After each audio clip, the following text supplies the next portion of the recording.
ఈ తెలంగాణ రాష్ట్రం కేసీఆర్ కుటుంబం కోసం రాలేదు. ఇక్కడ 1000 మంది యువకులు ఆత్మ బలిదానం చేసి 60 ఏళ్ళ పోరాటం చేస్తే మేమందరం పార్లమెంట్ సభ్యులుగా కొట్లాడి తెలంగాణ హైదరాబాద్తో కూడిన తెలంగాణ తీసుకొచ్చింది ఒక కేసీఆర్ వల్ల రాలేదు, ఒక కేసీఆర్ కుటుంబం కోసం రాలేదు. తెలంగాణ సమాజం కోసం, బడుగు బలహీన వర్గాల కోసం, పేదల కోసం వచ్చిన తెలంగాణ. ఇక్కడ ప్రజాస్వామ్యం బతకాలి, ఒక ఆత్మగౌరవం కోసం పోరాటం చేసి సాధించుకున్న తెలంగాణలో ఎవరో కొందరు వ్యక్తులు వాళ్ళ స్వార్థం కోసం అని చెప్పి కేసీఆర్ కాళ్ళ దగ్గర ఆత్మగౌరవాన్ని పెట్టేసి చంపుకొని మరి తెలంగాణ ప్రజలు ఒక బానిస బతుకులాగా, ఒక రాచరికలాగా, ఒక నియంతలాగా పరిపాలిస్తున్నాయి. ఆయన 90 సీట్లు వచ్చినాయి కేసీఆర్కు, 18 సీట్లు కాంగ్రెస్ పార్టీకి వచ్చిన అవసరం ఏముంది? 12 మంది ఎమ్మెల్యేలను కొనుక్కోవాల్సింది. ఎంత దురహంకారం, ఎంత అహంభావం ఆయనకు.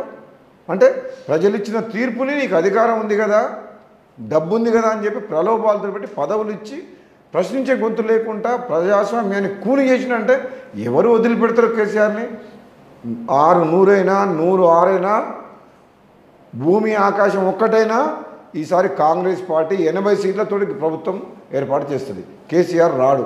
ఆయన అనుకుంటున్న డబ్బులు ఖర్చు పెట్టి ప్రజల్ని మభ్యపెట్టి మద్యం ఓట్లకు డబ్బులు ఇచ్చి అధికారంలో రాగాలే, పోలీసులు వాడుకొని అధికార యంత్రాంగం వాడుకొని గెలవాలి. ఒక అంగ అసెంబ్లీ వచ్చినా బీజేపీ ఎంఐఎంతో కలిసి ప్రభుత్వం ఏర్పాటు చేస్తాను అనుకుంటున్నాను. కానీ చాలా క్లారిటీతోటి ప్రజలు ఉన్నారు. ఈసారి కాంగ్రెస్ పార్టీ అధికారంలోకి రాబోతుంది.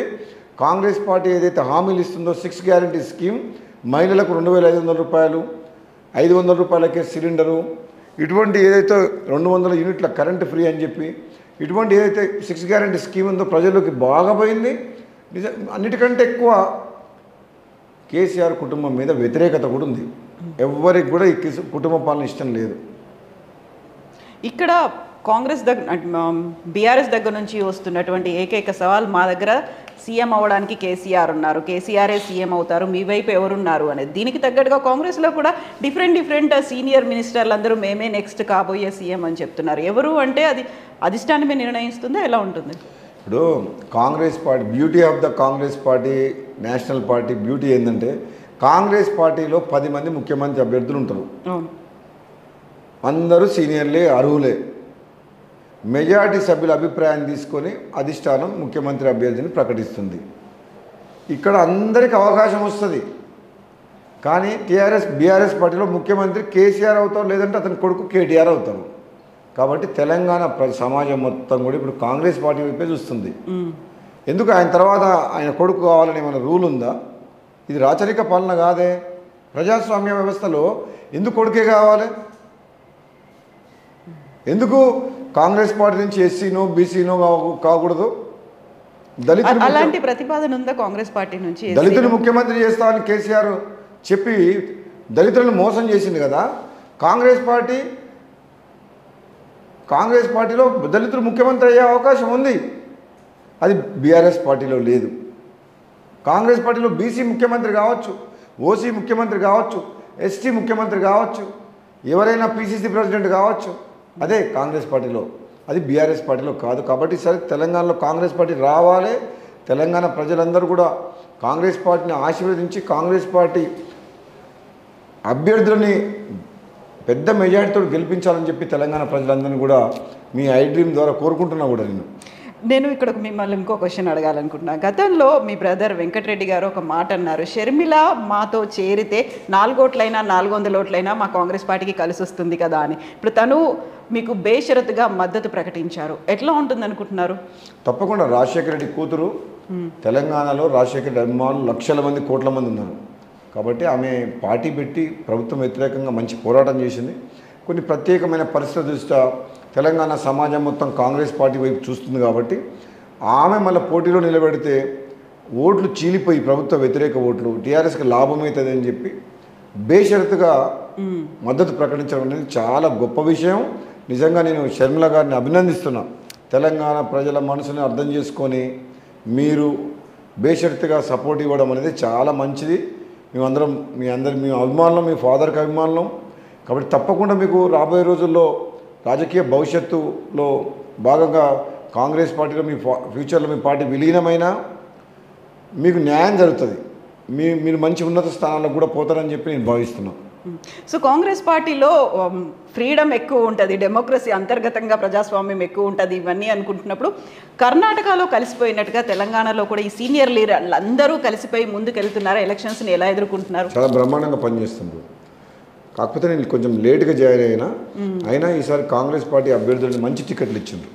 కాంగ్రెస్ పార్టీలో గతంలో ఎప్పుడు ఇంత కరెక్ట్ టికెట్లు ఇవ్వలేదు. కానీ అమ్ముకున్నారు అనేది వినిపిస్తున్నాయి, గొడవలు, అసంతృప్తులు. అవన్నీ కొందరు వ్యక్తులు టికెట్ రాని వాళ్ళు కానీ ఇతర పార్టీ వాళ్ళు కానీ దుష్ప్రచారం చేసిన తప్పితే అటువంటి లేదు. చాలా మంచి కరెక్ట్గా సర్వేల ద్వారా మంచి క్యాండిడేట్ని గెలుపు గుర్రాలకే టికెట్లు ఇచ్చిండ్రు. సో మీరు బయటకు వచ్చేసారు, కోమటిరెడ్డి రాజగోపాల్ రెడ్డి బయటకు వచ్చారు, ఆ తర్వాత ఇమ్మీడియట్గా వివేక్ వచ్చారు. కొన్ని పేర్లు కూడా వినిపిస్తున్నాయి. మీతో పాటుగా బీజేపీలో ఉన్నప్పుడు అసంతృప్తి లేకపోతే అధిష్టానం సరైన గుర్తింపు ఇవ్వట్లేదు అనుకున్న వాళ్ళు ఎంతమంది వస్తున్నారు బయటికి? నాకు తెలియదు ఇప్పటివరకు అయితే. విజయశాంతి గారు కూడా నాతో గతంలో కొన్నిసార్లు కేసీఆర్ని ఓడించాలంటే ఇప్పుడు బీజేపీ వీక్ అయిందన్న ఆలోచనలో ఉన్నారు. కానీ తను మరి ఏ విధంగా ముందుకు పోతారో మరి ఆలోచన చేయాలి. తప్పకుండా నిజంగా నేను అనడం ఏంటంటే బీజేపీ పార్టీలో మాకు గౌరవం దక్కింది. మేము నా వరకైతే బీజేపీ పార్టీ నేను మునుగోడులో నాకు గెలుపు కోసం అమిత్ షా గారు కానీ బీజేపీ కార్యకర్తలు కానీ నాకు ఎంతో నా కోసం కష్టపడ్డారు, నాకు గౌరవం కూడా దక్కింది. బట్ ఒకటే ఏంటంటే నా ఆశయం లక్ష్యం కేసీఆర్ని ఓడించాలనేది అక్కడ ఉంటే అది నెరవేరదు. అందుకనే కాంగ్రెస్ పార్టీలోకి వచ్చిన తప్పితే వేరే రీజన్ ఏం లేదు. ఓకే, విజయశాంతి కూడా వస్తున్నారా? చెప్పలేం, తను మరి భవిష్యత్తులో ఏం నిర్ణయం తీసుకుంటారో అని చెప్పి. ఇప్పుడు మునుగోడుకి సంబంధించి చూస్తే మీరు రిజైన్ చేసిన తర్వాత ఒక 1 year అయింది బై ఎలక్షన్ వచ్చి ఇప్పటిదాకా. డెవలప్మెంట్ కనిపించిందా? ఆర్ఎల్స్ మునుగోడు నీడ్స్ యూ? ఎట్లా ఉంది సిచ్యువేషన్ ఇప్పుడు అక్కడ? ఇప్పుడు మునుగోడు నియోజకవర్గంలో 3.5 ఏళ్ళు ఎమ్మెల్యేగా ఉండి అసెంబ్లీ సాక్షిగా 100 సార్లు మాట్లాడిన సమస్యల గురించి ఒక్క రూపాయి అభివృద్ధికి ఇవ్వలేదు. అదే ఉప ఎన్నిక వస్తే మొత్తం ప్రభుత్వ యంత్రాంగం మునుగోడు ప్రజల కాళ్ళ దగ్గరికి వచ్చింది. దాదాపు 600 కోట్ల రూపాయలతో అభివృద్ధి పనులు జరుగుతున్నాయి. ఒక్క ఎమ్మెల్యే పదవి నా 1.5 year పదవి త్యాగం చేసిన తర్వాత, ఒక పోరాటం చేసిన తర్వాత ప్రభుత్వం మొత్తం దిగొచ్చింది, మొత్తం డెవలప్మెంట్ నడుస్తుంది. కాకపోతే ఇంకా చేయాల్సినవి చాలా ఉన్నాయి. అంటే నా పదవి త్యాగం అనేది ఊరికే పోలే. సో అందుకే కదా అప్పుడు ఆ ఎమ్మెల్యేలకి చాలా మంది కాల్స్ వచ్చినాయి, మీరు కూడా రాజీనామా చేయండి, బై ఎలక్షన్ వస్తే మా దగ్గర కూడా డెవలప్మెంట్ వస్తుంది అని. అంటే కేసీఆర్ అపాయింట్మెంట్ ఎవరికి? ప్రతిపక్ష ఎమ్మెల్యే కానీ రూలింగ్ పార్టీ ఎమ్మెల్యే కానీ ఇక్కడ నువ్వు ఉప ఎన్నిక వస్తే ఏదో ఒక విధంగా గెలవాలంటే అప్పటికప్పుడు ఏదో మాయమాటలు చెప్పి ఫండ్స్ ఇచ్చి డెవలప్మెంట్ నుంచి పెండింగ్ ఇష్యూస్ మీద ఎమ్మటే జీవోలు ఇచ్చి టకాటక్ చేసేస్తుంది. ఎందుకంటే ఆ సీట్ గెలవాలి కాబట్టి. అంతే తప్పితే నిజంగా ప్రేమతోటి కాదు, అభివృద్ధి చేయాలి. ఏమైనా అభివృద్ధి అంటే ఎంతసేపు అయినా సిరిసిల్ల సిద్దిపేట ఆ ప్రాంతంలోనే అది అభివృద్ధి జరుగుతుంది. ఎందుకంటే అధికారం వాళ్ళ కుటుంబం చేతిలో ఉంది. ఏ ఎమ్మెల్యేకి రాని నిధులు సిరిసిల్లకు సిద్దిపేటకు పోతాయి. అదే మున్గోడు ఎమ్మెల్యే ప్రతిపక్ష ఎమ్మెల్యే, అదే రూలింగ్ పార్టీ ఎమ్మెల్యేలు పక్క వాళ్ళు ఎవరైనా ఉన్నా బీఆర్ఎస్ పార్టీ వాళ్ళకి అపాయింట్మెంట్ ఇవ్వరు. వాళ్ళు పోయి అడిగేంత స్వేచ్ఛ ఉండదు, వాళ్ళకి ఆ ధైర్యం లేదు. ఇది తెలంగాణలో పరిస్థితి. సో ఈసారి ఎంత కాన్ఫిడెంట్గా ఉన్నారు? ఎంత మెజారిటీ వస్తుంది అనుకుంటున్నారు మునుగోడులో? మెజారిటీ గురించి చెప్పలేను కానీ తప్పకుండా నాకు మునుగోడు ప్రజలు, గతంలో కూడా నేను కాంగ్రెస్ పార్టీలో ఉన్నా, ఒక లక్ష్యం కోసం పోయి మళ్ళీ రిటర్న్ వచ్చినా సరే ప్రజలు కూడా బాగా రిసీవ్ చేసుకుంటున్నారు. ప్రజల్లో సానుభూతి ఉంది. నా రాజీనామా వల్ల మునుగోడు ప్రజలకు లాభం చేకూరింది. ఈరోజు మునుగోడు అంటే ప్రపంచంలో తెలియని వ్యక్తి లేరు.